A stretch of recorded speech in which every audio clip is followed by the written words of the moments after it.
Bonjour à tous, soyez les bienvenus pour cette toute première édition des Mardis de la Santé UNIM proposée par Clinique Médico-Sport. Alors rappelons que l'UNIM, dont l'acronyme signifie l'Union nationale pour les intérêts de la médecine, est une association indépendante dédiée aux professionnels de la santé et dont le conseil d'administration est composé exclusivement de professionnels de la santé, tous bénévoles.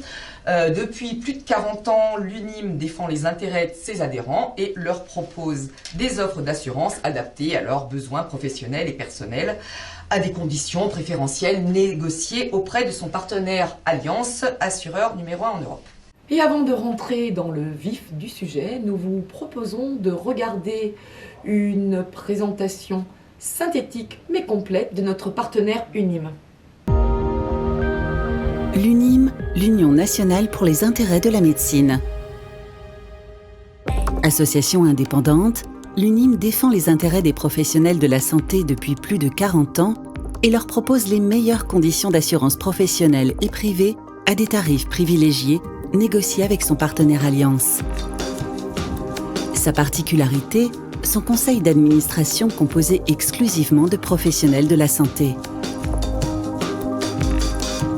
Adhérer à l'UNIM, c'est bénéficier d'une offre conçue par des professionnels de la santé, pour des professionnels de la santé, avec des garanties spécifiques et exclusivement adaptées à leurs besoins. Prévoyance, complémentaire santé, assurance de prêt ou encore protection de l'exercice en groupe.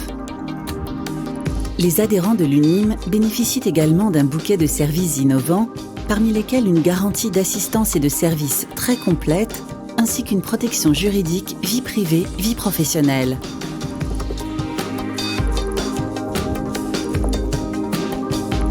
Ensemble, assurés d'être bien assurés.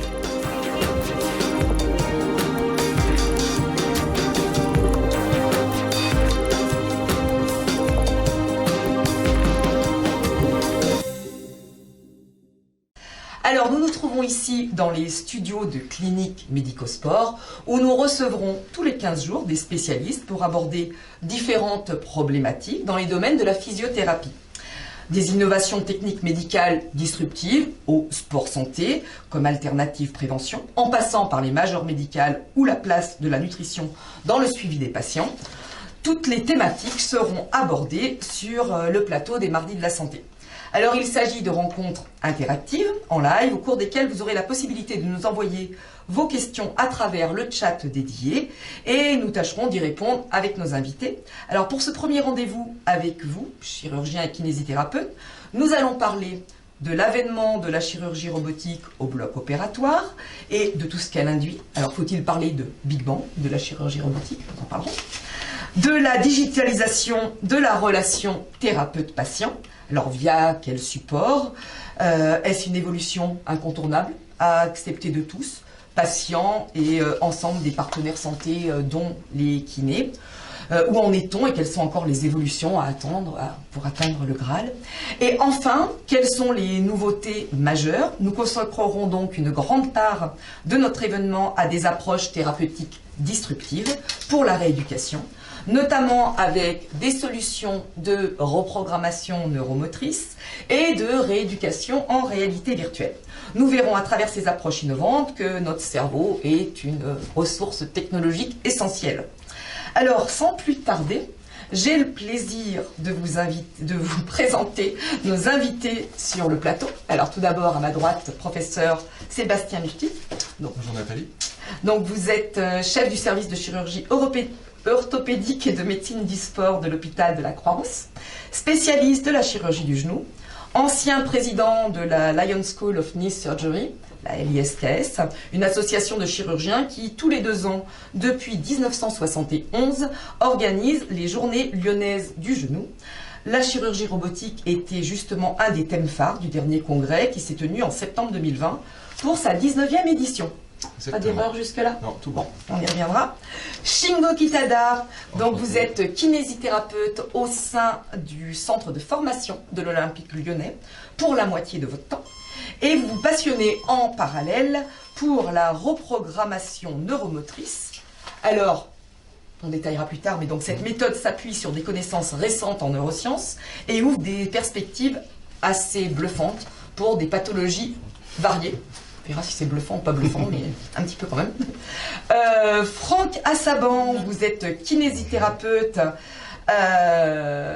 avec une spécialité dont on parlera par la suite, mais vous avez développé la rééducation en réalité virtuelle, donc à travers la transposition du gaming aux outils thérapeutiques. Et c'est ainsi que finalement vous êtes devenu kiné-entrepreneur, d'abord en faisant ça un petit peu en dilettant le soir, le week-end, et puis finalement en consacrant l'intégralité de votre activité au développement donc, de la rééducation en réalité virtuelle. Alors, docteur Jean-Marie Fayard, vous êtes chirurgien orthopédique du genou, principalement dans la chirurgie du sport, donc les ligaments, les ménisques, etc. Et également pour les patients arthrosiques, pareil avec donc, les prothèses, au centre Paul Santi. Et nouvellement vice-président de la LISKS, donc la Lyon School of Knee Surgery. Et à vos côtés, Aurélia Javot, qui est anesthésiste à l'hôpital Mermoz, donc avec qui vous avez développé un outil numérique destiné au suivi longitudinal du parcours de soins du patient. Donc dispositif que vous avez créé avec un troisième compère, le docteur Mathieu Tonat. Et donc cet outil permet le suivi du patient depuis l'examen médical initial jusqu'à la rééducation à domicile, en passant par la chirurgie et toute autre intervention. Exactement. Bon, et bien jusque-là, ça va plutôt pas mal.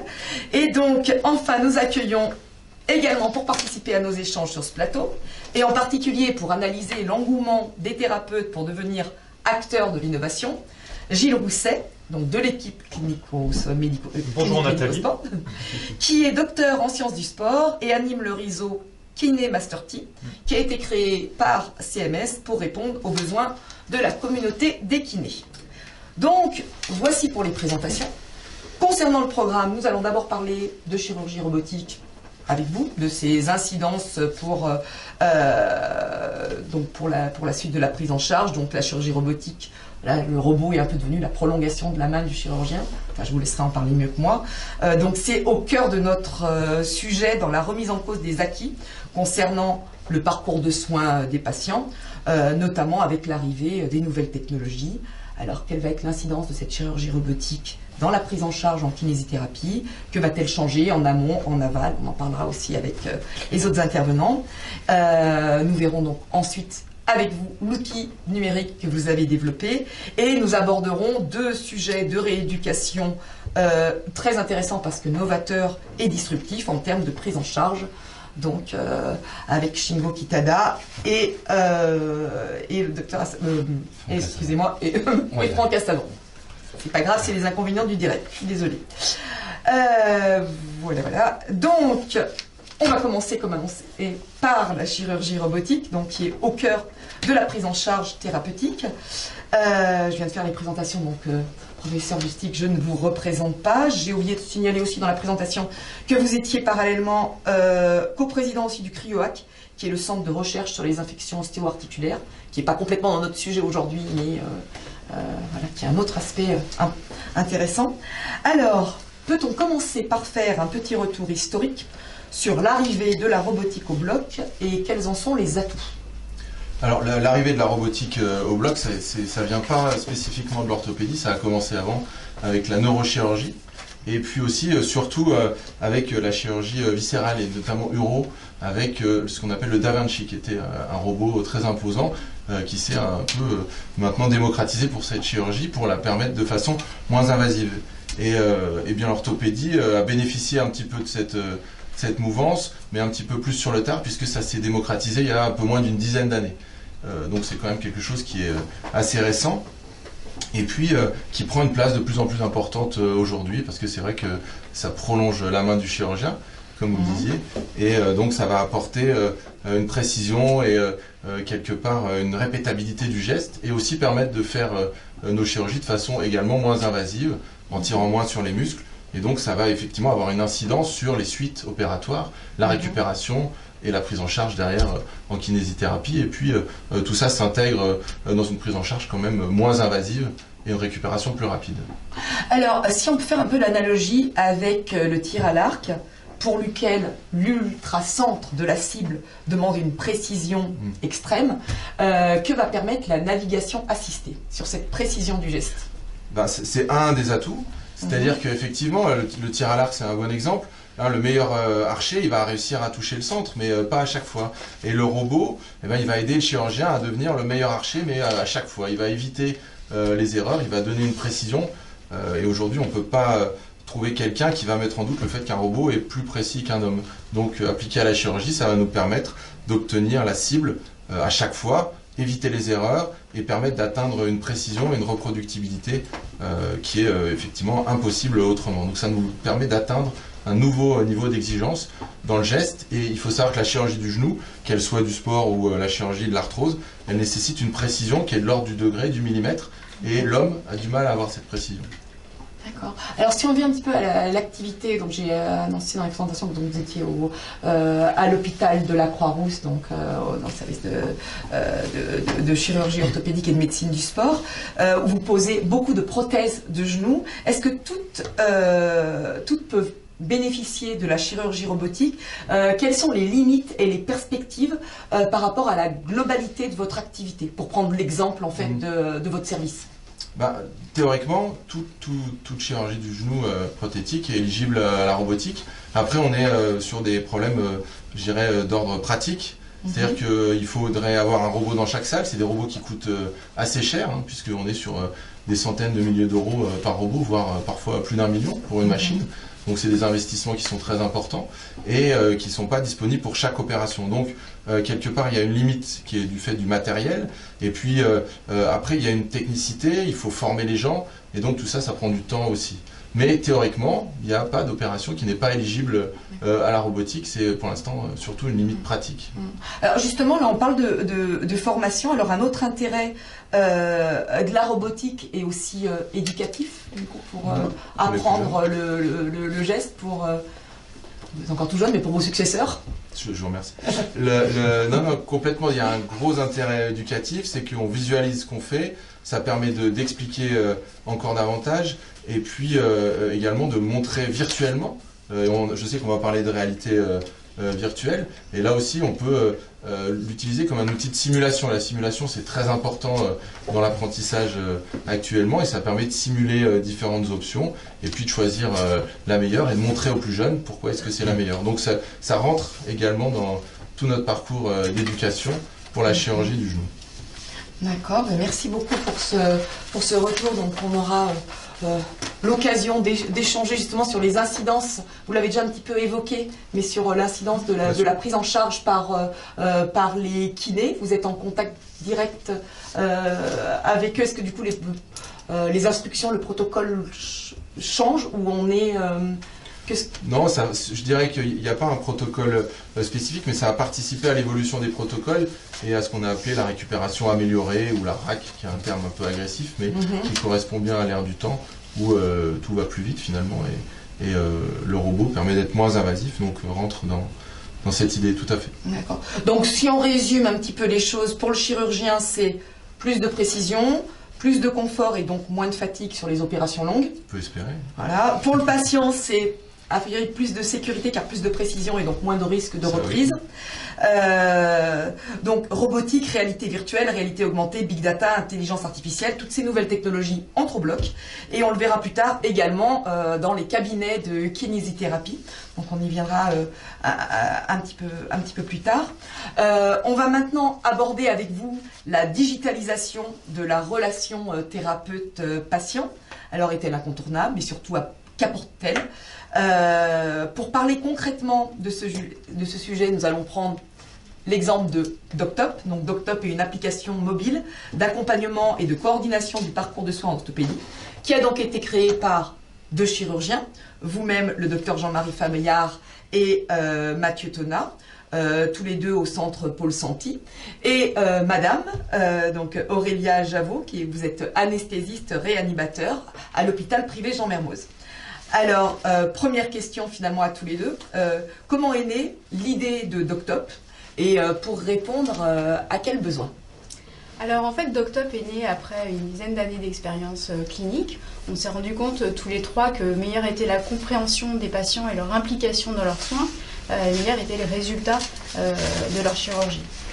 Donc on a voulu un outil numérique dans l'air du temps, plutôt que les papiers, les livrets qu'on remet aux patients, pour que les patients aient accès à cette information à tout moment, partout et dans un contexte plus rassurant à domicile. Donc l'application, elle comporte 2 volets. Un volet préopératoire avec un rappel d'informations sous forme de checklist, de choses à se rappeler, des notifications, des exercices pour préparer sa chirurgie, et un volet post-opératoire avec tout un programme d'exercices de rééducation, d'auto-rééducation à réaliser à la maison, qui évolue dans le temps en progressant dans son parcours de soins. Ces exercices ils sont réalisés avant et après la reprise de la kinésithérapie, et donc le patient évalue chaque jour la réalisation de ces exercices, la qualité de sa réalisation, mais aussi sa douleur, et en fonction, il évolue plus ou moins vite dans son parcours de soins. D'accord. Alors, cet outil numérique a été lancé depuis, je crois, à peu près une année. À peu près. Voilà, après un temps de développement. Oui, alors il y a eu une longue réflexion en amont, il y a à peu près 1 an de discussion avec Jean-Marie Fayard et Mathieu Tonat sur comment on voulait l'application. Ouais. Effectivement, un temps de développement qui est assez long auprès d'un prestataire, puisqu'on a travaillé avec un prestataire lyonnais. Donc ça faisait bien 1 an qu'on réfléchissait à DocTop, qui est sorti en janvier 2020 sur les stores. D'accord. Et que propose du coup concrètement cette application, à la fois en amont de la chirurgie, parce que je crois que finalement elle, je veux dire, justement, est-ce qu'elle doublonne la secrétaire médicale qui vous appelle pour vous donner toutes les recommandations, ou elle la remplace, elle la doublonne, c'est quoi l'idée? En fait, il faut comprendre que quand les patients viennent voir leur chirurgien, c'est un peu comme nous quand on va chez le banquier, on est submergé d'un flot d'informations dans un temps réduit. Et quand les patients sortent, ils ont tous l'impression d'avoir compris ce qu'on leur a expliqué. Et quand ils ont récupéré leur papier et qu'ils rentrent chez eux, ils se rendent compte qu'ils ont une somme d'informations et de questions qui se posent. Et donc, de ce fait, les secrétariats ont tendance à être submergés d'appels, de questions de patients qui sont toujours les mêmes, qui sont récurrentes. Et donc l'idée, c'est pas de se substituer à la secrétaire, c'est d'apporter de l'information et du fléchage ciblé pour rassurer le patient dans la préparation de la chirurgie, parce que c'est une source d'angoisse d'être opéré pour tout un chacun, et 2, pour que les choses soient faites en temps et en heure et qu'il y ait une certaine fluidité dans la préparation à la chirurgie. Donc notamment, il y a tout un tas de papiers administratifs, de documents administratifs à rendre qui peuvent être régulièrement oubliés parce que c'est perdu dans le flot d'informations. Donc le patient reçoit des notifications pour rendre ces documents-là, ou par exemple voir l'anesthésiste qui doit être fait dans un délai imparti. Également, le patient va recevoir des notifications lui disant de bien penser à venir voir l'anesthésiste, qu'il n'a plus que quelques jours pour pouvoir le voir dans les délais impartis avant l'intervention. Et donc là, on parle de la partie amont, mais derrière l'application a aussi pour but de proposer des exercices de rééducation. Est-ce que quelque part vous rentrez en concurrence? Comment les kinés perçoivent cette... C'est une très bonne question, puisque effectivement, ça peut être vu comme un système concurrentiel à la kinésithérapie traditionnelle. L'idée, c'est plutôt de prolonger le travail du kinésithérapeute, puisque la sécurité sociale octroie un nombre de séances dédiées de kinésithérapie pour chaque intervention. Et le patient ne passe pas sa journée chez le kinésithérapeute, il y va 2-3 fois dans la semaine. Et en parallèle de ça, il aura un protocole d'exercice à réaliser à domicile, qui sont des exercices simples, facilement réalisables à domicile, sans matériel spécifique, qu'on a réalisé avec une équipe de kinésithérapeutes dont c'est le domaine d'expertise, donc pour chaque volet d'orthopédie dans lequel on a travaillé. Et donc, ces exercices vont être, comme l'a dit Aurélia, évolutifs dans le temps, accompagner le patient dans la progression. Et ça permet aussi de centraliser un petit peu l'information, que tout le monde parle le même langage.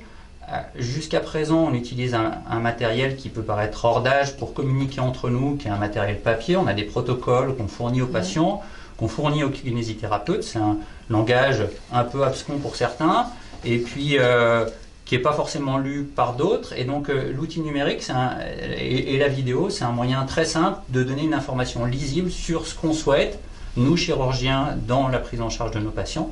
Et comme ça, le kinésithérapeute sait exactement quel travail il a à fournir et il peut faire remonter des informations. Et l'idée, c'est vraiment de centraliser l'ensemble des praticiens autour du patient pour l'aider à progresser du mieux dans les suites de son intervention. D'accord. Alors, après un an du coup d'expérimentation, quel est le retour d'expérience? Je crois qu'il y a une assez bonne acceptation de la part de vos confrères chirurgiens, peut-être un peu plus de réticence de la part des kinés qu'il va falloir plus convaincre que voilà, on ne vient pas les concurrencer, mais qu'on leur apporte une aide complémentaire. Là, votre retour sur l'utilisation par les patients? Peut-être que je m'adresse à vous, Ria. Oui, alors on a plus de 1600 patients qui ont utilisé l'application depuis sa sortie. Entre 30 et 40 chirurgiens qui fournissent des codes d'accès à cette application aux patients avec donc un très bon retour. L'application elle est sortie dans la version du ligament croisé, donc c'est 1600 patients opérés du ligament croisé. Donc un très bon retour, une très grosse satisfaction et du coup on est en train de développer les autres chirurgies sur le même modèle, le genou, la hanche, l'épaule, pour proposer des programmes de la même façon. Alors, sur le volet plus économique, avec quels moyens avez-vous développé cette appli? Et donc là, si j'ai bien compris, l'accès en est gratuit, on donne le code d'accès, le chirurgien donne le code d'accès à ses patients. Est-ce que, à la suite de cela, vous avez je sais pas, un modèle économique de rentabilité de l'application ou c'est Alors, aujourd'hui, le modèle économique n'existe pas pour ce genre d'outils.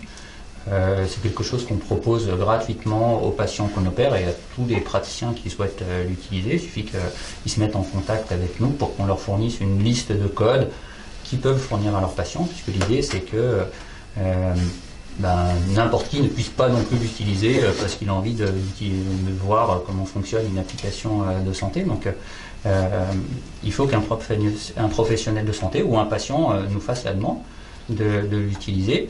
Et actuellement, on a fonctionné avec des fonds propres et des aides de la BPI qui nous ont aidés à développer ce projet-là. Donc on est en train de réfléchir sur un certain nombre de moyens de pérenniser l'expérience, puisque ça a un coût, c'est de développement, les kinésithérapeutes qui nous aident à apporter leur expertise dans les protocoles qu'on réalise, on les paye. Donc tout ça a un coût global. Et donc on a un certain nombre de partenariats qui sont en train de se mettre en place pour essayer en tout cas, d'arriver un jour à l'équilibre. On y est actuellement pas. Et donc, petit sondage autour de la table. Nous avons un chirurgien, 2 kinés. Est-ce que vous, par exemple, vous l'utilisez pour vos patients? Alors, c'est un système qui est, je trouve, vraiment génial. Et notamment, ça a été très utile pendant la période de confinement, parce qu'on s'est retrouvé avec des patients qui étaient démunis, notamment le premier confinement. Et il se trouve que grâce à cette application, ça a pu bénéficier à beaucoup de patients. Alors, c'était pas du tout, évidemment...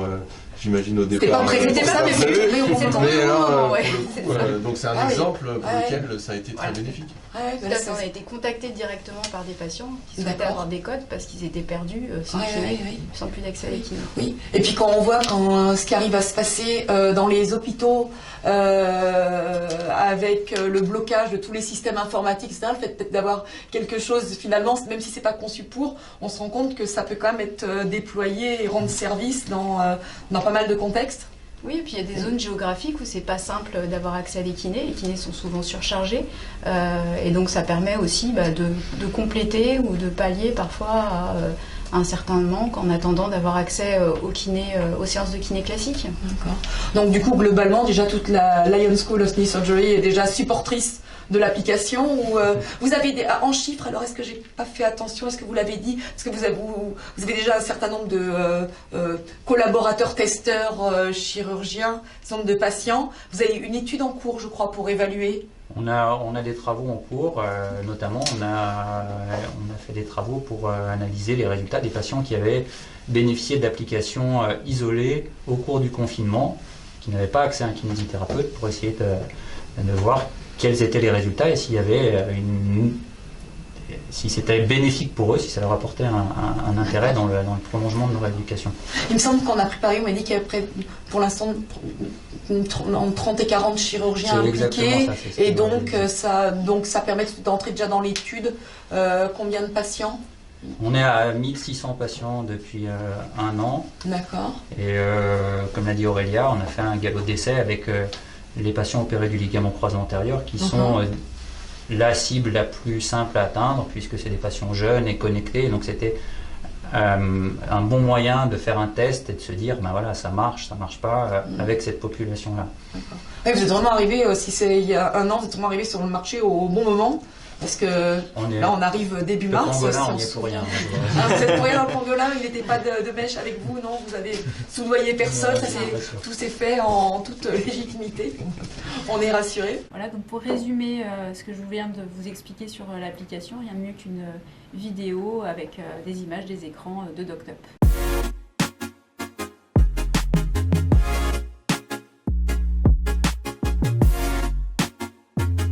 En 10 années de pratique, nous avons constaté que plus les patients comprenaient et s'impliquaient dans leur protocole de soins, meilleurs étaient les résultats d'une intervention chirurgicale. DocTup est une application créée par une équipe de professionnels de santé pour leurs patients. DocTup accompagne le patient tout au long du parcours chirurgical, depuis sa consultation avec le chirurgien jusqu'à la fin de sa rééducation et la reprise des activités du quotidien.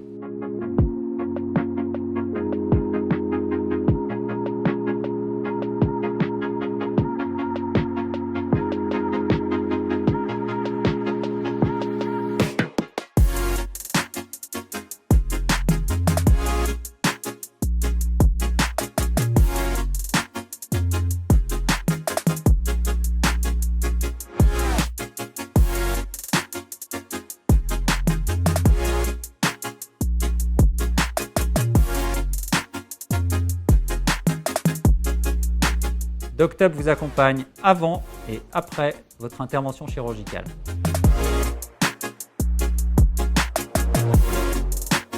Donc, à présent, nous allons parler de 2 solutions très innovantes, disruptives, qui ont comme point commun de s'appuyer fortement sur les neurosciences, faisant donc de notre cerveau une ressource technologique essentielle. Alors, on va d'abord faire un zoom sur la réalité virtuelle en rééducation, donc avec Franck Assaban, qui est kinésithérapeute entrepreneur, fondateur de la société Virtualis, dont l'objet finalement est de transposer le gaming aux outils thérapeutiques. Alors, vous êtes au départ vous êtes kiné spécialisé au départ, dans les troubles de l'équilibre. Oui. Voilà. Et alors, qu'est-ce qui vous a amené à la réalité virtuelle? Alors, ça s'est fait vraiment sur le terrain, c'est-à-dire dans ma typologie de patient, je m'occupe aussi beaucoup du mal des transports, donc mal de mer, lire en voiture, etc. pour des gens chez qui c'est handicapant, soit des professionnels du transport, soit des gens qui ont besoin de travailler dans le train. Donc quand ça devient vraiment handicapant, ça amène à une prise en charge et à accepter de se faire traiter. Donc ça se traite très bien. Donc c'était pour ce type de patient-là où je me disais mais comment je vais pouvoir reproduire en fait ce qui se passe quand on lit à l'arrière d'une voiture par exemple, où on ne voit pas la route, mais l'oreille interne perçoit les mouvements. Donc il y a ce conflit qui est bien connu entre l'oreille interne et la vision, d'où les enfants qui ne voient pas la route, etc. Donc j'ai commencé vraiment avec un dispositif que vous pouvez, je crois, même voir sur notre site internet. Un masque d'apiculteur, des fils de fer, du papier journal, c'est ça? On peut le reproduire chez soi avec les enfants, c'est fait pour... ouais, faut faire attention avec le fil de fer, mais sinon oui. Le principe, c'est en fait d'avoir un champ de vision qui va bouger en même temps que la tête. Ouais. Donc comme ça, on met le patient sur un siège qui tourne. Donc moi je le faisais tourner, c'est passif. Puisqu'on n'est pas malade quand on conduit, on est malade quand on est passager. Ouais. Donc on subit des accélérations en fait, et puis la vision ne voit pas le mouvement qu'on est en train de subir. Donc j'avais pris un casque d'apiculteur, un cadre en fil de fer, et tapissé de papier journal. Donc le patient lisait pendant que je le faisais bouger, avec une image qui est fixe et qui ne bouge pas quand il bouge la tête. Voilà, enfin, qui bouge en même temps que lui. Le patient il était coopérant là-dessus. Le patient était coopérant. Okay. C'est pas une rééducation qui est très agréable. C'est de la désensibilisation comme une allergie où on va y aller molécule par molécule et de plus en plus. C'est de reproduire en fait le mécanisme déclencheur pour le patient de manière tout à fait thérapeutique et progressive. Bien sûr, il faut s'arrêter avant que le patient soit pas bien, sinon c'est raté pour la séance. Donc voilà, ça a fonctionné, mais c'était difficile, ça bougeait un petit peu, et donc ensuite je suis passé à des lunettes 3D, c'était des lunettes qui étaient faites pour regarder des films dans l'avion. Alors c'était pas assez immersif, en fait quand on met des lunettes on voit un écran au loin comme si on était au cinéma, donc ça donne pas vraiment tout le champ de vision qui est pris. Et je scrutais, donc en cherchant un petit peu la techno qui existait, la réalité virtuelle à l'époque. On était dans les années... Donc quand on dit à l'époque, voilà, qu'on mette un peu des dates là-dessus. De 2002, 2004 à peu près. D'accord. Et à l'époque, les masques coûtaient 15 000 € pièce. Ah oui. Quand on bougeait la tête, ça faisait tac, tac, tac, tac. Donc ça créait des conflits supplémentaires qui rendaient encore plus malade. Donc voilà, c'était pas mature. Donc je scrutais ça, et jusqu'à ce que une start-up, Oculus, sorte un masque grand public à quelques centaines d'euros en version de développement. Donc c'était pour les développeurs. Je me suis dit, s'ils ne demandent pas de diplôme de développeur, je vais le commander, on verra bien. J'étais pas du tout gamer, hein. Je l'ai commandé, j'ai testé, j'ai découvert qu'il fallait d'ailleurs des PC spécifiques pour faire tourner ça, bref. Oui, parce qu'il y a une histoire de puissance d'ordi avec des cartes graphiques qui est un grand monde. Voilà, donc j'ai découvert ce monde-là. Ouais. Et en téléchargeant des démos qui étaient gratuites pour faire connaître un petit peu cette technologie, je me suis rendu compte tout de suite que c'était exactement l'effet qu'il fallait. D'accord. L'effet recherché, c'est un petit peu comme quand on est assis dans le train à l'arrêt à la gare et que le train d'à côté démarre, on se sent partir. Donc il faut qu'on arrive à jouer avec ces perceptions de mouvement, à donner l'illusion de mouvement. Et pour le coup, c'était un big shot en réalité virtuelle avec des cubes, donc c'était même pas la beauté du graphisme, c'était vraiment très très basique. Et à la décélération, j'ai senti les guillis dans le ventre, alors qu'on bouge pas et que normalement c'est déclenché par des gravicepteurs thoraco-abdominaux qu'on a dans le corps. Donc en fait, ce qu'on voit, on le retranscrit en sensation physique. Alors, est-ce qu'on peut quand même rappeler les grands principes de fonctionnement de l'oreille interne et des troubles de l'équilibre qui font l'objet d'une prise en charge quand même très spécifique par les kinés? C'est pas quelque chose de... Oui, c'est très vague. Il y a tout ce qui touche l'oreille interne, bien sûr, qui est un détecteur de mouvement. C'est vraiment un sixième sens. À l'époque, on a décrit les sens, on ne connaissait pas l'équilibre, qui a été décrit après par Alain Berthoz, en tant que le sens du mouvement. C'est un vrai sens qui est très complexe, très précis et qui a des conséquences dramatiques dès que ça se dérègle un tout petit peu. Donc l'oreille interne va détecter les mouvements et tout ça va être corrélé avec la vision qui voit le mouvement aussi, bien sûr. Quand on tourne la tête, l'image glisse sur la rétine. Et la proprioception, la somesthésie. Donc là, ça parle un petit peu plus forcément, puisque tous les capteurs de pression, les capteurs d'étirement dans les muscles, dans les articulations, etc. Et toutes ces données sont analysées dans les noyaux vestibulaires dans le tronc cérébral et vont permettre une bonne orientation spatiale et un mouvement fluide et une perception du mouvement naturel. Voilà, dès qu'il y a un petit grain de sable dans un des systèmes, en fait, quand on l'expérience en général quand on est adolescent, quand on boit, par exemple, de l'alcool, ça va alourdir les liquides qu'il y a dans l'oreille interne et ça explique que quand on tourne la tête, il y a un retard de phase, un décalage dans le mouvement. Donc ça, c'est la stabilisation du regard et la stabilisation du corps où on part avec. Donc il faut s'imaginer qu'il y a beaucoup de patients qui disent, âgés notamment, qui disent, j'entends des jeunes dire qu'est-ce qu'elle tient la vieille, parce que c'est très dur à vivre pour eux parce que ils ont ces sensations d'ébriété constamment en fait. Voilà, avec un tout petit dérèglement de l'oreille interne. Donc ça, c'était le point de départ. Le mal des transports, c'est compliqué, il y a une sensibilité de l'oreille interne, mais il y a aussi cette décorrélation entre ce qu'on voit et ce que l'oreille interne perçoit. Le cerveau n'aime pas qu'il y ait une discordance entre deux entrées sensorielles, et donc il y a un mécanisme de protection archaïque animale, qui est que quand les sens envoient des informations erronées, normalement, c'est notre époque de chasseurs-cueilleurs, c'est qu'on s'est intoxiqué. Et d'où le vomissement, en fait. D'où toutes ces réactions qui vont jusqu'au vomissement pour essayer de recracher ce qu'on aurait pris et qui troublerait nos sens. En fait, et alors, du coup, là-dedans, comment le masque de réalité virtuelle va rétablir tout ça? Alors, comment ça a commencé effectivement dans les troubles de l'équilibre en donnant des illusions de mouvement. Oui. Donc, on utilisait avant une boule à facettes dans le noir dans un cabinet. Donc, c'est mais dis, dans les années 80, donc c'est en même temps que les discothèques avec la boule à facettes Presque. Je pense que Travolta n'y est pas pour rien. Ça a commencé avec justement Alain Berthoz notamment et Alain Sémon qui travaille avec lui, qui lui est kiné. Avec donner une illusion de mouvement. Donc ça a été des boules à facettes médicales qui ont été faites dans différents axes réglables, etc. Dans une pièce noire. Donc ça avait beaucoup de contraintes pour le kiné. La première, il faut avoir une pièce spécifique. La première, c'est de sacrifier une pièce. totalement calfeutré. La deuxième, c'est de subir ça toute la journée. Comme voilà, j'ai déjà fini des journées au tout début de mon exercice au Vogelen, hein, parce que sans citer de marque, parce que pour un patient 10 minutes ça va, mais quand ça représente 2, 3, 4 heures dans la journée, ça commence à faire beaucoup d'illusions de mouvement où ça tourne, où ça tourne, où ça tourne. Oui, parce que finalement le kiné il en prend autant que tous ses patients. À côté du patient, il faut qu'on surveille, etc., qu'on règle, qu'on augmente, qu'on diminue la vitesse, etc. Voilà, et puis c'est surtout un appareil qui avait un certain coût et qui servait qu'à ça, et puis il manquait un déplacement naturel. Quand on marche, on a un glissement de l'image qui va de l'avant vers l'arrière, et ça avec une boule à facettes on ne peut pas le recréer. Donc ça c'était une évidence, si vous voulez, au début, de pouvoir utiliser un masque pour vraiment, et puis les patients qui ne sont pas bien dans la foule, donc avoir des mouvements chaotiques, c'est-à-dire des avatars qui vont bouger dans un sens, dans l'autre, à l'endroit, à l'envers, avec des défilements linéaires, etc. Et puis rapidement, donc ça a pu remplacer un certain nombre d'outils qui existaient mais qui étaient un petit peu anciens, et les améliorer bien sûr. Et puis rapidement, on s'est rendu compte aussi avec l'amélioration de la technologie.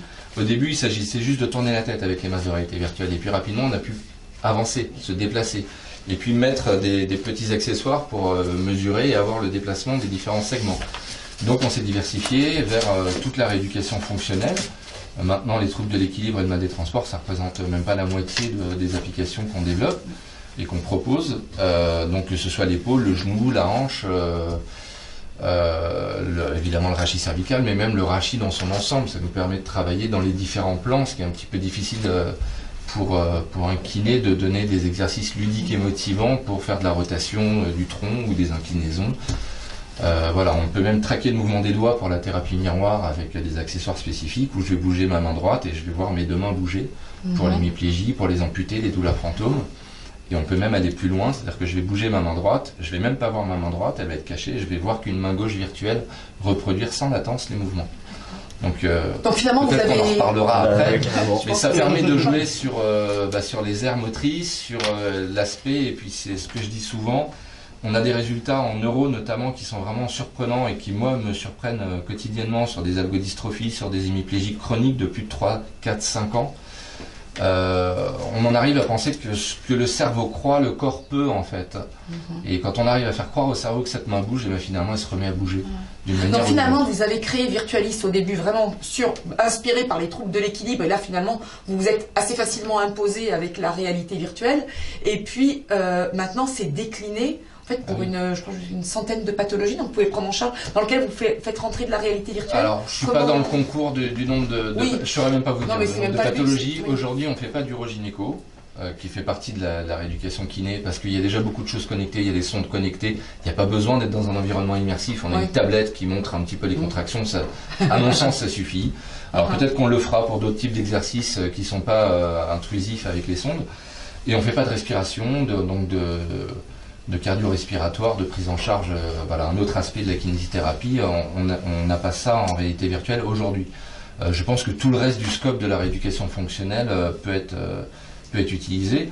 Donc comme je vous le disais au début, c'est né d'un besoin pour mes patients, donc je testais sur moi, je testais sur les patients, ensuite j'ai développé tout ce que les patients me décrivaient. Un patient qui me disait, et c'est pas on a des patients qui sont par exemple gênés dans les escalators.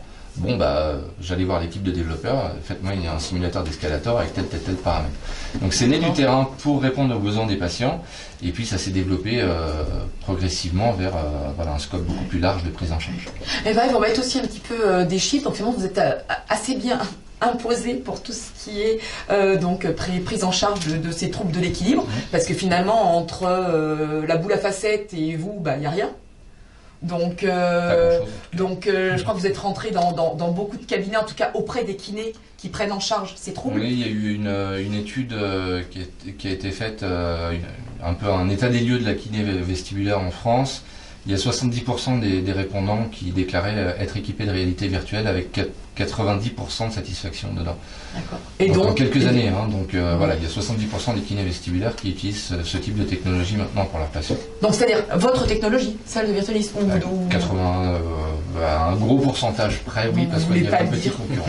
Non, j'ai pas les chiffres. Non, mais très bien, j'essaie de savoir comme ça, mais en tout cas, oui, cette technologie Et puis de plus en plus dans les centres de rééducation au global, parce que ça permet aussi une prise en charge pluridisciplinaire de kiné, d'ergothérapie, d'orthophonie, de neuropsy avec lesquels on travaille, enfin un petit peu d'hypnose, de relaxation en réalité virtuelle aussi, et de prise en charge des phobies aussi, qui est un autre aspect de notre activité.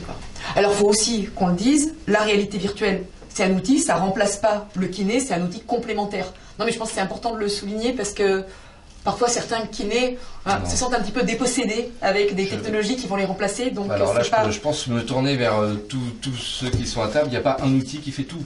Ça n'existe pas. Le couteau suisse, non. Même le couteau suisse a des limites, on va dire. Donc il n'y a pas un outil qui fait tout et il n'y a pas un patient qui a besoin de tous les outils non plus.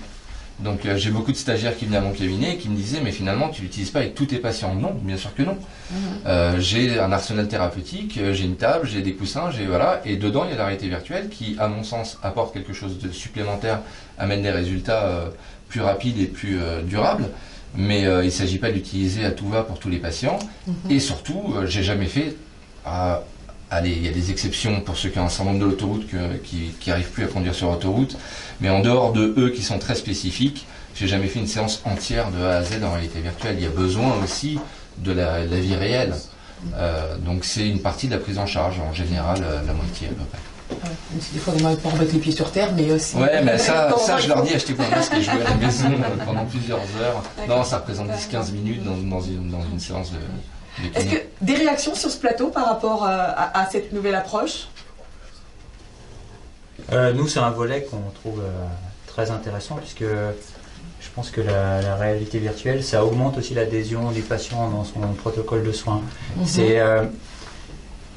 C'est difficile de faire quelque chose d'à la fois ludique et de techniquement ou scientifiquement validé. Et je pense que c'est un très bon outil pour que le patient s'implique plus, parce qu'il y a des gens qui trouvent ça un peu ennuyeux et fastidieux la rééducation, et peut-être probablement que c'est un outil qui permet voilà, le serious game, je pense que on y est complètement. D'amener un aspect complètement ludique et du coup qui remporte l'adhésion, c'est aussi un avis que vous partagez. C'est une technologie qui, je pense qu'il y a plein d'options. C'est un très bel exemple. Quand on écoute ça, on sent qu'il y a de la passion et que le potentiel il est énorme. On l'a aussi vu dans nos blocs opératoires. Ma collègue anesthésiste ici doit sûrement aussi aimer ça pour aider les patients un petit peu à s'évader quand ils sont sous anesthésie loco-régionale. On l'utilise aussi pour les préparer et les faire vivre un petit peu virtuellement déjà l'expérience avant. Enfin, il y a plein d'options et je pense que cette technologie, effectivement, elle amène un aspect un peu ludique à ce côté qui est quand même sérieux, qui est la santé. Et je pense que c'est un vrai bénéfice. Donc je vous propose, pour mieux vous rendre compte de tout ce que peut apporter la réalité virtuelle dans un cabinet de kinésithérapie, de visionner cette courte vidéo qui vous montrera un petit peu tous les aspects et toutes les pathologies qui peuvent être prises en charge grâce à la réalité virtuelle par Virtualis.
Pour moi, du coup, l'occasion est toute trouvée de me tourner vers Shingo Kitada, puisque là, on a une transition directe sur la reprogrammation neuromotrice, où notamment, alors vous allez l'expliquer mieux que moi, mais où justement, on joue sur l'état dans lequel on va mettre le cerveau.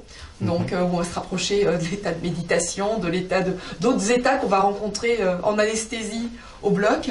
Alors, donc, vous, je le rappelle, vous êtes kinésithérapeute au sein du centre de formation de l'Olympique Lyonnais. Donc, mi-temps. Et sur l'autre moitié, vous êtes praticien de la méthode Aliane au sein de la clinique du nom éponyme. Vous êtes aussi ancien sportif de haut niveau dans le domaine du ski. Ancien sportif, oui. Enfin, j'ai touché à plusieurs activités sportives, donc plus haut niveau a été le ski. Ouais. D'accord. Bon, on respectera votre modestie, mais je crois quand même que vous avez quelques performances. Alors, en étant kiné du sport, qu'est-ce qui vous a amené à vous intéresser à la reprogrammation neuromotrice? Alors, on rappelle quand même que, en plus de votre diplôme de kiné, vous avez fait un master en neurosciences sur le handicap et l'autonomie, donc après l'école des kinés. Après l'école de kiné, ouais, c'est Voilà. ça. Et enfin, je suis tombé sur l'équipe de Aliane, justement, Paul Dorochenko, celui qui a inventé cette méthode lors d'une soirée clinique médico-sport. D'accord. Vraiment, voilà, j'étais en recherche du sujet de mémoire. Et par magie, franchement, Par hasard, magie, grâce par- à Clinique par Médico-Sport, hasard, vous avez voilà. rencontré Aliane. Exactement. Donc, Effectivement, c'est- j'ai rédigé un mémoire sur eux. Enfin, d'abord, je me suis renseigné bien évidemment sur eux. Et leur méthode, franchement, ça me parlait énormément. Parce que, par exemple, on parlait du ski. Au ski, quand on faisait la découverte de la piste, avec le prépa mental, on apprenait à enregistrer toutes les caractéristiques de la pente. Voilà, la porte 5, il y avait un dévers comme ci, avec du verglas comme ça, avec toutes les sensations proprioceptives qui étaient couplées avec, quoi. En plus de la visualisation.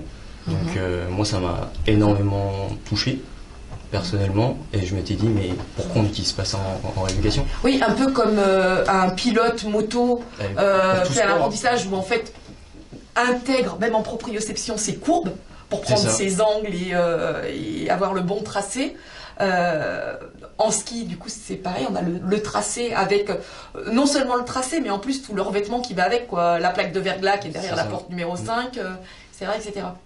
Alors là, du coup, on a eu un petit teasing sur la méthode. Alors, en quoi consiste cette reprogrammation neuromotrice? Alors, pour faire simple, on utilise une triade. La première, c'est l'imagerie motrice, tout simplement, parce que c'est la perception sensorielle la plus développée chez l'être humain. Et comme je le disais tout à l'heure, même vous aussi, vous l'avez dit, professeur Rustic, on fait des simulations à chaque fois qu'on va faire un geste. Donc, si si je veux attraper ma bouteille d'eau, au départ, j'ai déjà au préalable visualisé le geste.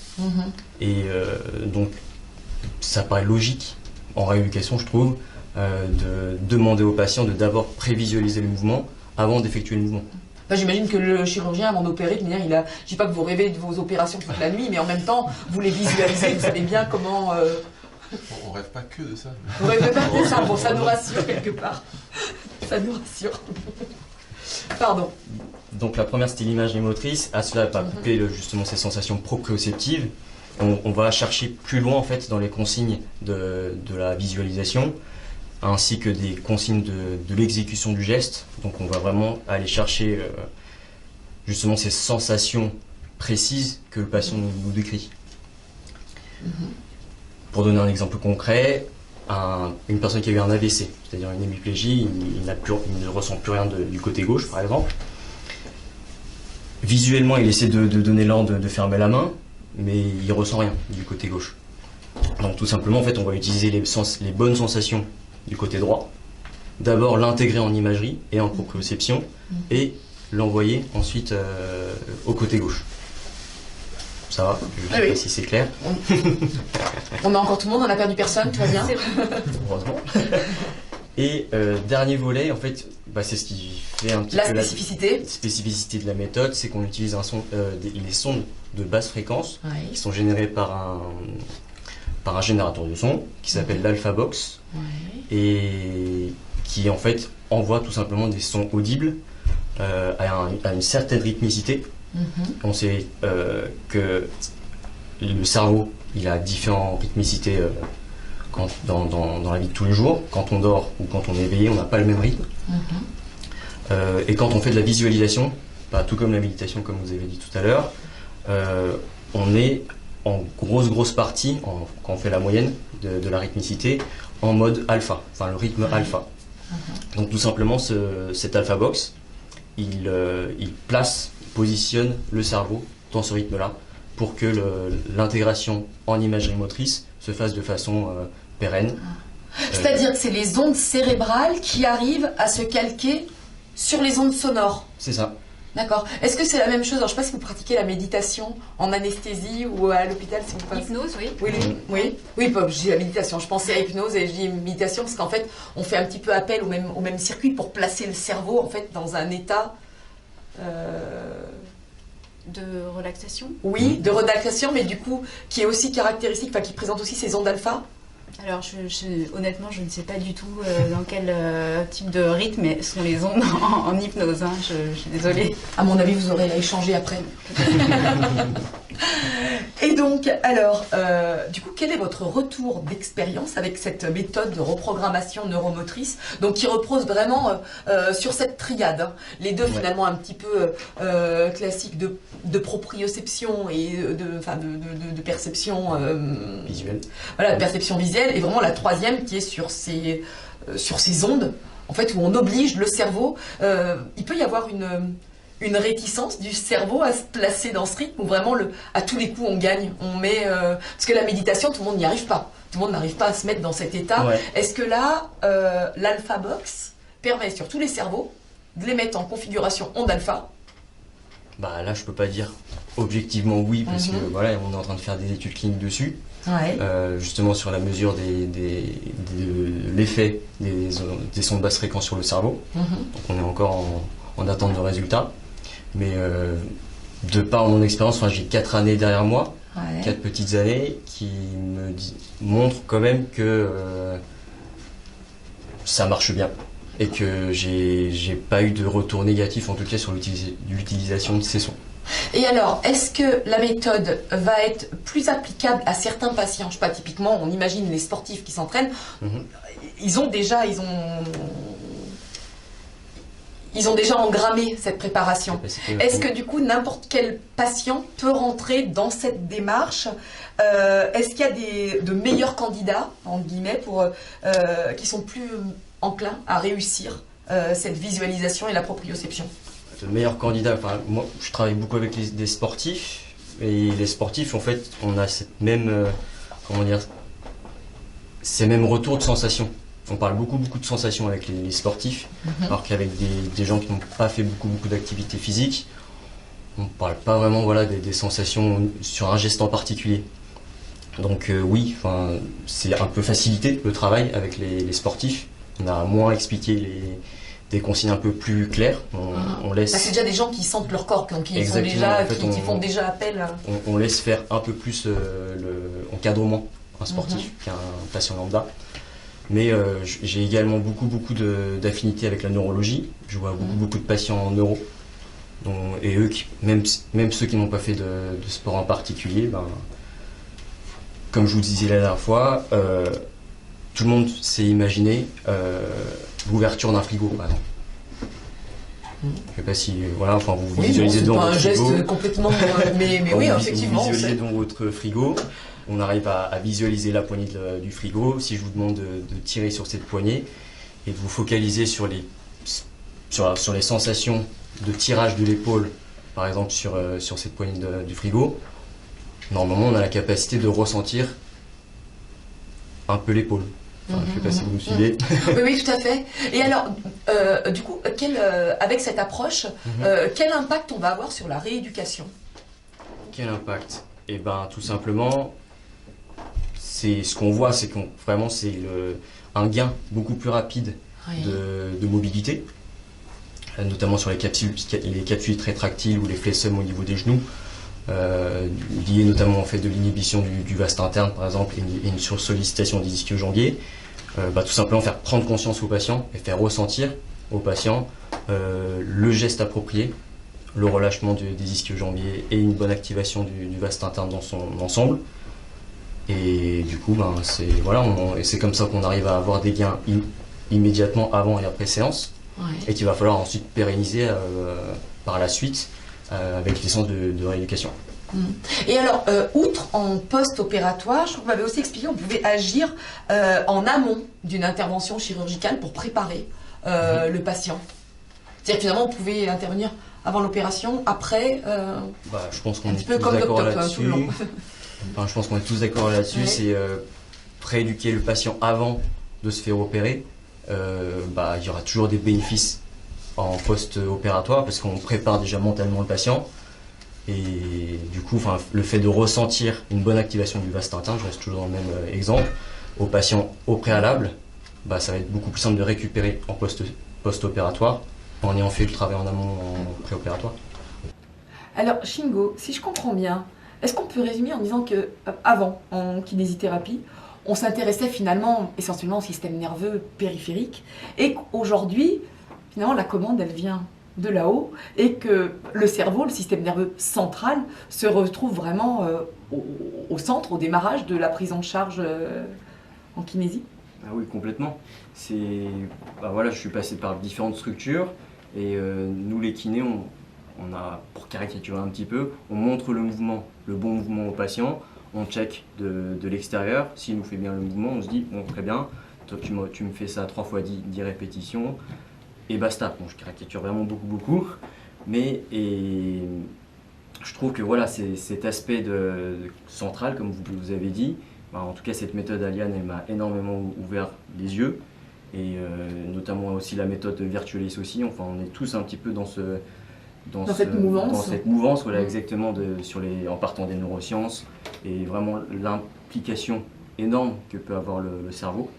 Et pour finir, je trouve que du coup, grâce au fait d'inclure justement ces sensations internes, intrinsèques du patient, ça permet vraiment de placer le patient au centre de nos rééducations.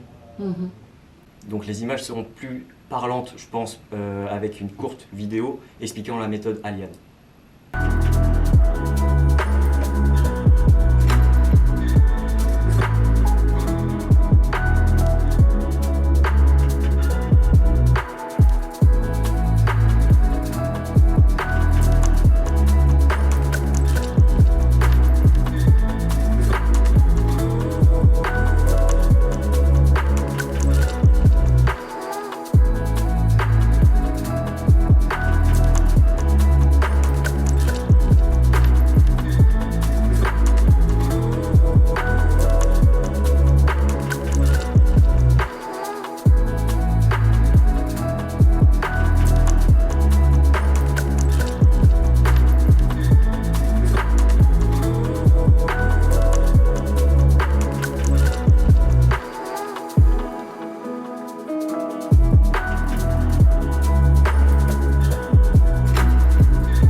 Finalement, on vient de découvrir des technologies alors qui sont à la fois proches et éloignées, en tout cas qui font beaucoup appel aux neurosciences, qui permettent de comprendre de plus en plus de choses sur la façon dont le cerveau va s'adapter.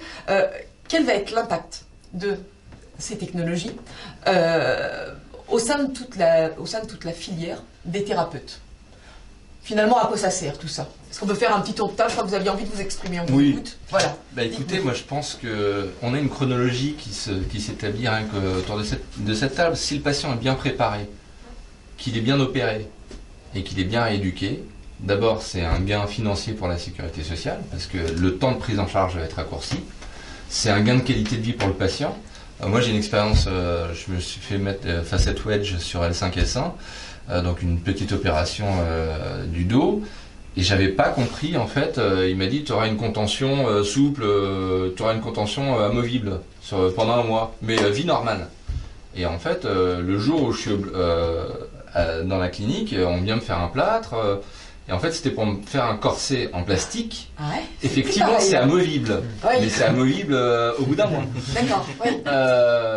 Donc vie normale, je pense que j'avais pas exactement le même concept de la vie normale que le chirurgien. Je regrette pas, mais voilà, donc peut-être qu'une application comme ça m'aurait préparé même moi à m'organiser. Et savoir ce qui vous attendait derrière, quoi. Voilà, et donc je pense que toutes ces technologies, elles sont tournées vers l'humain, vers l'amélioration de la qualité de vie des patients, et je pense qu'on est tous là pour essayer d'améliorer tous les aspects avant, pendant, après. et qu'on a les mêmes objectifs et c'est tourné vers, vers le bénéfice aux patients. Tout ça, ça montre que le digital devient présent même dans le soin. Et vous voyez, avant l'opération, au bloc, on en a de plus en plus. Et puis même pour accompagner le patient tout le long.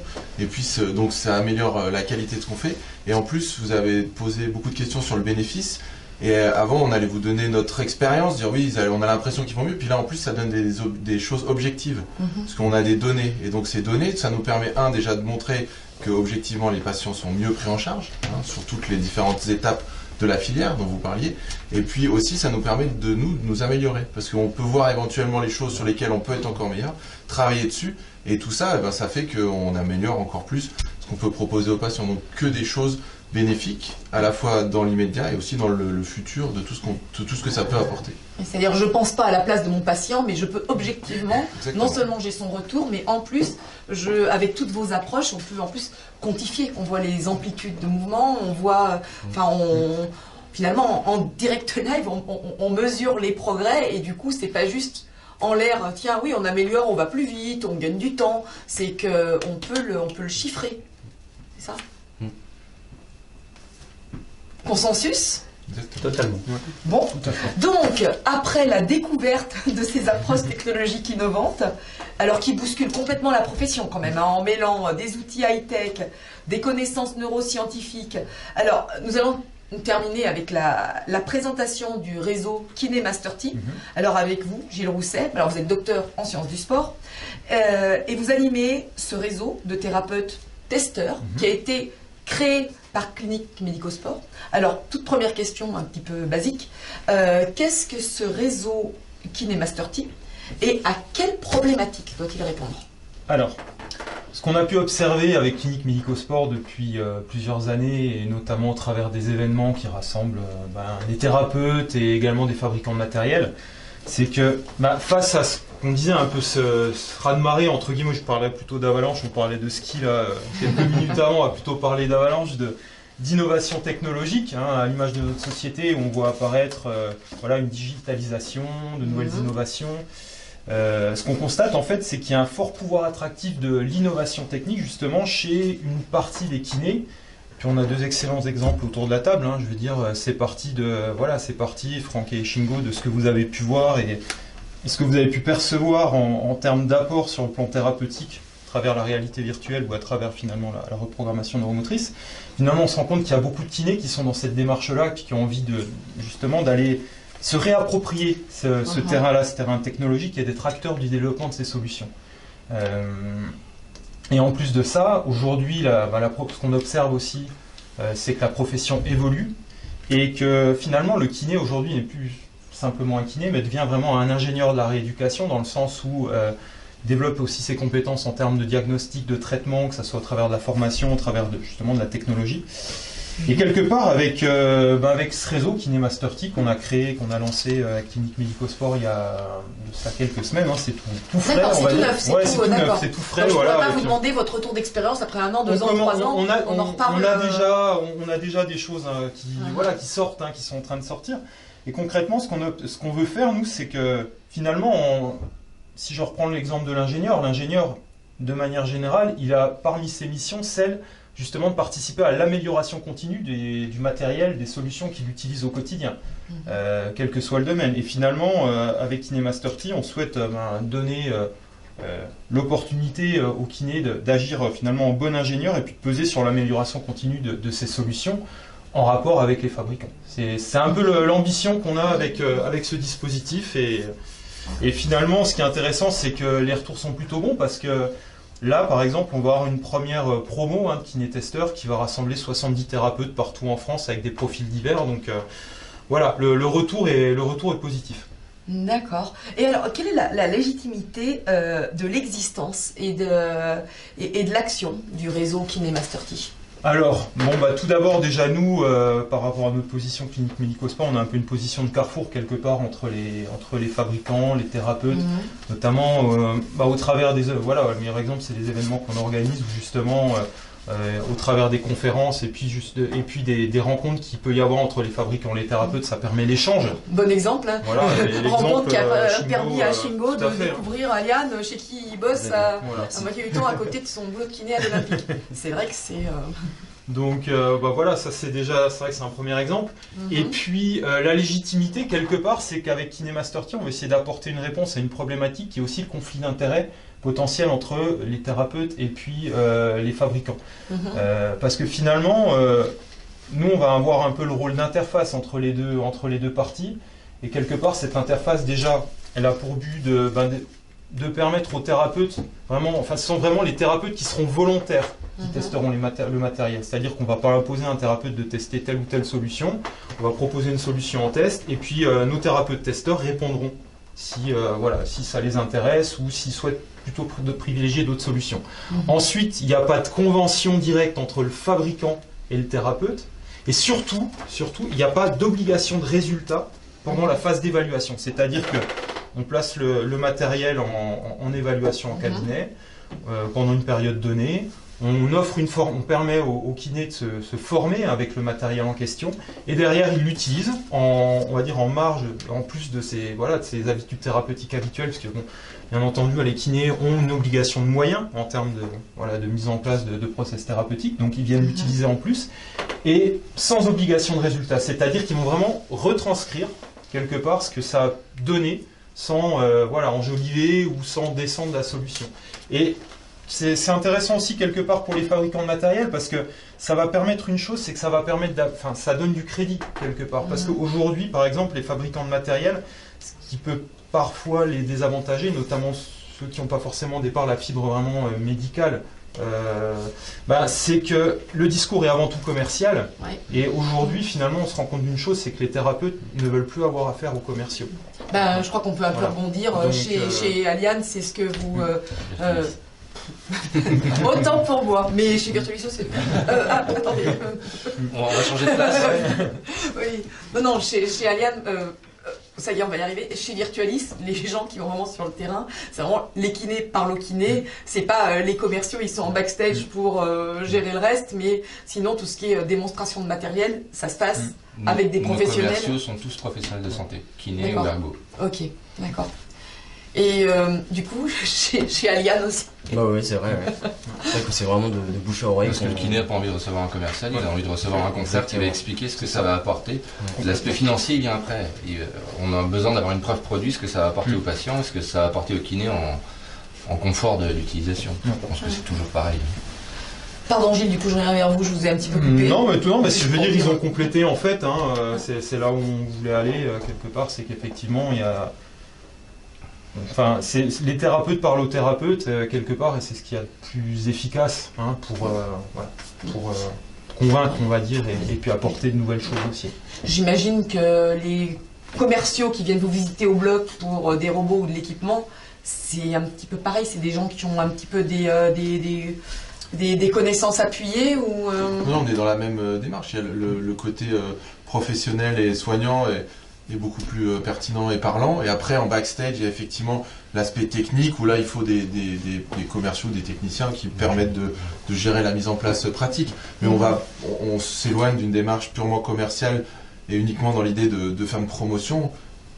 On veut avoir un retour d'expérience et c'est ça qui nous parle en tant que soignant, c'est clair. J'imagine quand vous avez un fabricant de prothèses qui vient au bloc pour voir comment vous travaillez, ces améliorations, les développements, les nouveaux modèles, il va aussi les développer en confrontant avec vous. Comment ça se passe concrètement, l'évolution du matériel orthopédique, typiquement sur les prothèses, entre les fabricants, vous? Le développement du matériel en orthopédie, il se fait en collaboration entre les fabricants et un groupe de chirurgiens concepteurs. Donc à chaque fois, il y a des échanges dans un sens comme dans un autre qui mêlent à la fois les impératifs médicaux et puis les impératifs commerciaux, les coûts de production et tout ça. Nous, chirurgiens, on a quelque chose qu'on idéalise quand on travaille sur un produit qui ne rentre pas forcément dans le budget qui est alloué. Mais c'est très intéressant de travailler sur cette partie-là. Et en fait, il y a une vraie collaboration. L'industriel, il ne vient pas vous plaquer ce qu'il a développé. Un peu comme le développeur avec lequel on va travailler pour de la réalité virtuelle. Et lui, il a ses impératifs et la technologie qui existe. Nous, on a un idéal. Et puis, effectivement, comme vous l'expliquez, au départ, il n'y avait pas forcément la réponse à cet idéal. Puis après, quand la technologie était là, voilà, ça y est, c'est parti. Mais il faut une collaboration. Mais le professionnel de santé doit être au cœur de tout ça, sinon ça ne marche pas. Oui, on ne va pas aller lui vendre. Non. Alors, pour revenir un petit peu à ce réseau KinéMaster-T, quelles sont donc concrètement les activités de ce réseau? Alors, les activités, elles peuvent être, on va dire, adaptées à ce que, par exemple, ce que recherche le fabricant en termes de retour. Ça peut aller, par exemple, d'un focus qui va réunir quelques thérapeutes pour apporter justement des réponses par rapport à une application thérapeutique donnée pour justement proposer peut-être des orientations sur le plan des pathologies ou l'amélioration de la solution. Ensuite, on peut aller bien sûr sur un process d'évaluation en cabinet sur plusieurs semaines, comme j'expliquais tout à l'heure, où en gros on va donner un canevas d'évaluation en termes d'observance, en termes d'efficacité thérapeutique, en termes d'usage général de la solution. Donc avec un suivi, on va dire, du thérapeute pendant la phase d'évaluation, mais encore une fois toujours avec le thérapeute qui agit en toute indépendance en termes de retour de résultats. Et puis à moyen, sur plus long terme aussi, dans l'accompagnement notamment des fabricants, l'idée c'est aussi de les emmener vers le développement de supports qui soient des supports on va dire objectifs pour les kinés, pour les médecins, par exemple en termes d'application. Ça peut être un livre blanc thérapeutique, ça peut être des retours de cas patients, ça peut être des exemples de protocoles, mais vraiment des choses qui ne soient pas juste centrées sur la technologie ou sur l'aspect financier, mais qui soient beaucoup plus parlants en termes de retour, en fait, de résultats. C'est ça, quelque part, qui intéresse les professionnels de santé. Et donc, notre mission, elle est justement d'orienter les fabricants vers le développement de ce type de support-là qui a plus de sens, quelque part. Et comment voyez-vous alors l'évolution du système? L'évolution du système, on travaille en tout cas à moyen terme dans l'idée d'essayer de développer une sorte de label, quelque part. Label, on pourrait dire, entre guillemets, validé par les thérapeutes pour les thérapeutes, avec notamment l'aide d'un petit comité d'experts qu'on est en train de créer, des leaders d'opinion, des médecins ou des thérapeutes de premier plan qui nous accompagneront dans cette démarche-là. Et puis bien sûr avec la validation dans le cadre de l'évaluation, donc vraiment créer un label. Et puis dans un second temps, ce serait aussi de créer une sorte quelque part de plateforme un peu collaborative entre les thérapeutes dans l'idée de faire émerger peut-être des solutions, des applications. Je veux dire, encore une fois, c'est venu, la réalité virtuelle en rééducation, c'est venu d'un intérêt que vous avez pu avoir et qui vous a amené à développer la solution. Donc si demain on peut aussi avoir, en réunissant justement les personnels de santé entre eux, en faisant émerger des concepts, on pourrait proposer de nouvelles choses, ça serait top, ça serait vraiment intéressant. Et enfin, troisième et dernier point, si on ne veut pas seulement créer un réseau, on est purement dans l'idée d'évaluation, mais on veut essayer aussi de créer une communauté où on puisse échanger de manière bienveillante et puis partager des idées, des retours d'expérience et puis des moments, on va dire, plus agréables aussi. Alors, le temps court, avance. Nous touchons bientôt à la fin de notre émission. Je crois que nous avons l'impératif de vous libérer, professeur Lustig. Je crois que vous êtes appelé par d'autres obligations. Oui, je suis désolé, je vais vous laisser, mais c'était très intéressant en tout cas. Et j'étais ravi de participer. Eh ben, nous, on était ravis de vous accueillir pour cette première des Mardis Santé Unime. C'est toujours un petit peu un défi quand on lance un nouveau produit ou une nouvelle émission. Donc j'espère que l'émission de toute manière sera en replay et j'espère amplifier un petit peu sur tous vos réseaux. Peut-être sur... On ne manquera pas. On vous donnera... dans le bloc. Voilà. Bon. Eh bien, merci beaucoup. Et puis, bonne suite d'activité. Merci beaucoup. Donc, il me reste à présent à vous remercier tous d'être venus sur ce plateau. Alors Franck Assabran pour nous parler de réalité virtuelle, Dr Jean-Marie Fayard avec votre collègue Aurélia Javot pour nous présenter ce magnifique outil DocTop que vous avez développé en vos qualités respectives de chirurgien et d'anesthésiste réanimateur, avec votre troisième collègue qui n'est pas là, le docteur Tona. Merci Shingo Kitada de nous avoir dévoilé ce que représentait la reprogrammation neuromotrice et surtout toutes les promesses. Et enfin Gilles de cette belle initiative de Kiné Master T qui, on l'espère, va remporter beaucoup de succès. En tout cas, Merci beaucoup. Il y a tous les éléments pour. Et donc, rendez-vous le 23 mars. N'hésitez pas à diffuser cette émission autour de vous, de vos collègues, de vos confrères. Et au plaisir de vous retrouver pour un prochain Mardi Santé Unime en collaboration avec Clinique Médicosport. Merci à tous.